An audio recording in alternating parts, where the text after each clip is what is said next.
शैतानुर्रजीम बिस्मिल्लाहिर्रहमानिर्रहीम।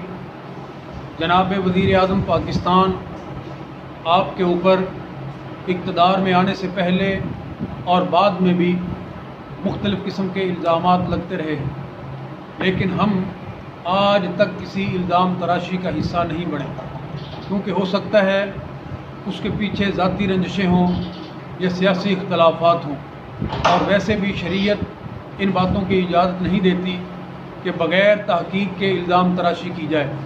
लेकिन पिछले कुछ अर्सा से चंद सवालात हैं जो अहालियान पाकिस्तान, बिलखुसूस अहालियान इस्लाम के जहन में जब आते हैं तो वो मुज़तरब व परेशान कर देते हैं कि आखिर ऐसा क्यों है, क्योंकि ये बातें मेरे अक़ीदे के मुताल्लिक़, मेरे दीन के मुताल्लिक़ और मेरे वतन के मुताल्लिक़ हैं। इसलिए हर पाकिस्तानी चाहेगा कि इसका जवाब दिया जाए।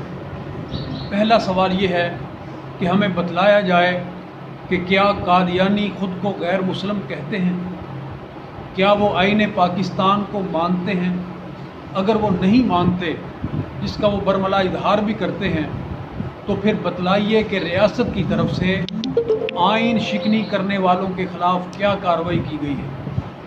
जबकि दूसरी तरफ हम देखते हैं कि मजहबी तबका पाकिस्तान का, बिलखुसूस उलमाए कराम, अभी हाल ही में एक मुआहदा हुआ है जिसकी कोई आइनी और कानूनी हैसियत भी नहीं, जो महज एक SOP है कोरोना के हवाले से, लेकिन उस पर अमल दरामद न करने पर सैकड़ों उलमा को हरासा किया गया और इलेक्ट्रॉनिक मीडिया ने सबसे ज़्यादा प्रोग्राम इस पे किए।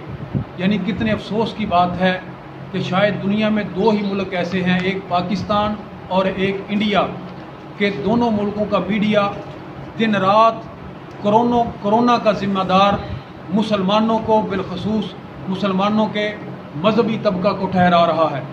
जो बोली इंडिया में बोली जा रही है, वही बोली पाकिस्तान के मीडिया के ऊपर बोलकर दिन रात उलमा को मतून किया जा रहा है। हालांकि एहतियाती तदाबीर की किसी भी ज़िम्मेदार आलम दीन ने मुखालफत नहीं की, लेकिन अक्सर इंतज़ामिया की तरफ से मस्जिदों में घुसकर उस पर अमल दरामद करवाया जा रहा है। एक दफ़ा लाउड स्पीकर चलाने पर फौरी मुकदमा हो जाता है, और दूसरी तरफ आइन शिकनी पर भी कोई गिरफ्त नहीं होती। आखिर क्यों? मेरा दूसरा सवाल ये है कि गुस्ताख रसूल आसिया मसीह को पाकिस्तान से फ़रार करवा कर जब आप अमेरिका में गए तो वहाँ मीडिया पर बैठकर आपने इसका क्रेडिट लिया।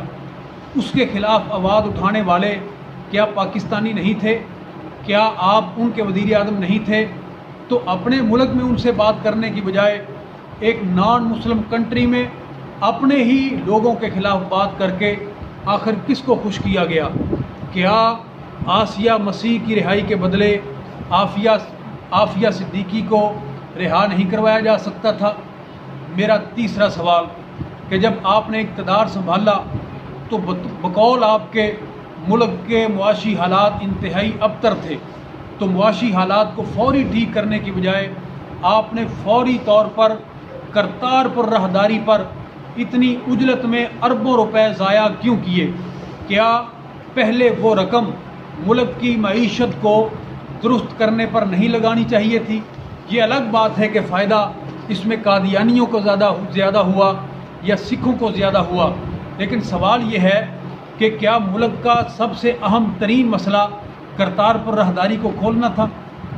मेरा चौथा सवाल कि मिर्ज़ा मसरूर के कई वीडियो बयानात सोशल मीडिया पर गर्दिश कर रहे हैं कि इस हुकूमत में हमें बतदरीज रिलीफ मिलेगा। क्या उसकी बात सच्ची साबित तो नहीं हो रही? कौम को बतलाना चाहिए कि आखिर कादियानियों के साथ हुकूमत की क्या कमिटमेंट हुई है। मेरा पाँचवा सवाल कि इंडिया 72 साल से कश्मीरियों पर जुल्म के पहाड़ तोड़ रहा है और पाकिस्तान पर दरअंदाजी के झूठे इल्ज़ामात लगा रहा है, लेकिन ऐन उस वक़्त जब इंडिया ने इंतहाई कदम उठाते हुए कश्मीर की खुसूसी हैसियत को ख़त्म किया, तो इधर पाकिस्तान में क्या हुआ कि वो तंजीमें जो इंडिया को अच्छा नहीं समझती और फलाही काम कर रही थी, इंडिया के कहने पर उनको मुकम्मल तौर पे ख़त्म कर दिया गया, क्रश कर दिया गया FATF का बहाना बनाकर, और कश्मीरियों की हमायत महज बयानबाजी तक महदूद कर दी गई। आखिर क्यों? میرا چھٹا سوال کہ ابھی پرسوں کی اور انتہائی اہم ترین سوال، ابھی پرسوں کی بات ہے، امریکہ کے ایک ادارے کی طرف سے رپورٹ آئی جس میں انڈیا کو اقلیتوں کے حوالے سے ایک خطرناک ملک قرار دیا گیا۔ تو بجائے اس کے کہ ہم اس سے فائدہ اٹھاتے اور اپنی سفارتی سطح پہ جنگ لڑتے اور انڈیا کا مکروہ چہرہ دنیا کے سامنے کرتے، ہم نے کیا کیا کہ ہم نے انتہائی پریشان کن کرونا کے حالات کے باوجود ایک قادیانیوں کا نیا مسئلہ شروع کیا۔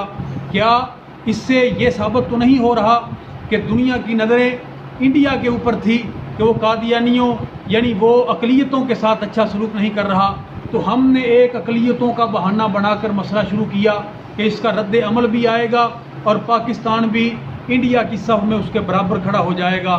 مجھے بتلائیے کہ ہم اس سے انڈیا کو بے نقاب کرنے کی بجائے اپنے ہی ملک کو انڈیا کے برابر کھڑا کرنے پر کیوں تلے ہوئے ہیں؟ آخر ان حالات میں اس معاملے کی اور اس مسئلے کو چھیڑنے کی اتنی ضرورت کیوں محسوس ہوئی؟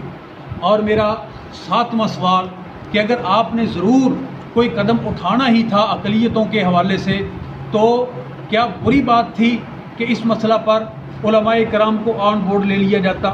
اگر تاجروں کے مسائل ان کے ساتھ بیٹھ کر ڈسکس ہو سکتے ہیں، وکلاء کے مسائل ان کے ساتھ بیٹھ کر ڈسکس ہو سکتے ہیں، ڈاکٹرز کے مسائل ان کے ساتھ بیٹھ کر ڈسکس ہو سکتے ہیں، تو ایک انتہائی حساس مذہبی معاملے میں علماء سے مشاورت کرنے سے کون سا کسی کی توہین ہو جاتی؟ یاد رکھیے، ختم نبوت کا عقیدہ ہمیں اپنی جانوں سے زیادہ عزیز ہے۔ دنیا کی تمام محبتیں، دنیا کے تمام قوانین اور دنیا کی تمام باتیں محبوب پیغمبر کے معاملے میں ہم اپنے پاؤں کی ٹھوکر پہ رکھتے ہیں۔ اپنی جانوں کو قربان کرنا ہم اپنی سعادت سمجھتے ہیں۔ اس لیے برائے مہربانی انتہائی ادب سے گزارش ہے کہ ہمارے جذبات سے نہ کھیلا جائے اور ہمارے شکوک و شبہات کا ازالہ کیا جائے۔ والسلام علیکم ورحمۃ اللہ۔